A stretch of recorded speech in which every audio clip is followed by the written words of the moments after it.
Mix করতে বাকি আছে, পটল ভাজবো দুটো, তো সেটা একটু পরে ভাজবো, কারণ বর এখনও আসেনি, তো আসবে, ও আসতে দেরি হবে, 2-2:30 বাজবে, তো আসার আগেই ভাজবো, তারপর তো খাওয়া দাওয়া হবে।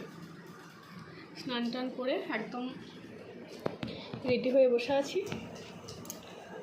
মেয়ে তো এখন কুরকুরে খাচ্ছে ভাত খাওয়ার সময়ে, তো ভাত এখন আমি খাওয়াবো না, একটু পরেই খাওয়াবো, তো এই আর কি ব্যাপার। তো কখন শেষ হয়ে গেছে?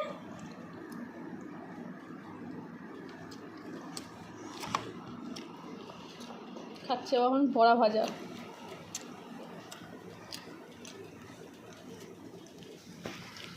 তোমরা সবাই কেমন আছো? আশা করছি ভালো আছো। আর হ্যাঁ, আমিও ভালো আছি। আর দেখো, প্রচণ্ড বৃষ্টি হলে যেহেতু, তো সেজন্য আরও ভালো আছি, কারণ গরমটা একটু কমলো, একটু ঠান্ডা হয়েছে যদিও, আবার গরম করে নেবো।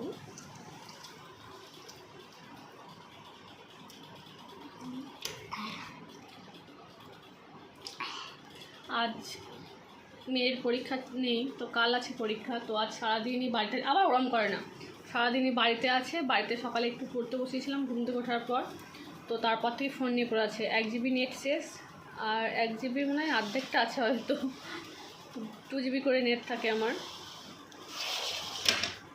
তো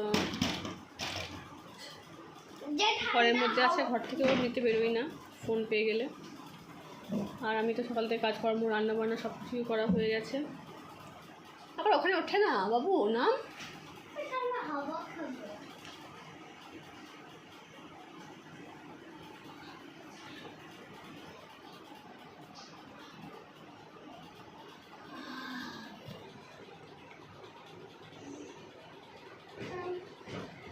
তোমাদের একটা জিনিস দেখাই, দাঁড়াও। আমাদের ফ্রিজে মানে ডিপটা এত বরফ জমেছে,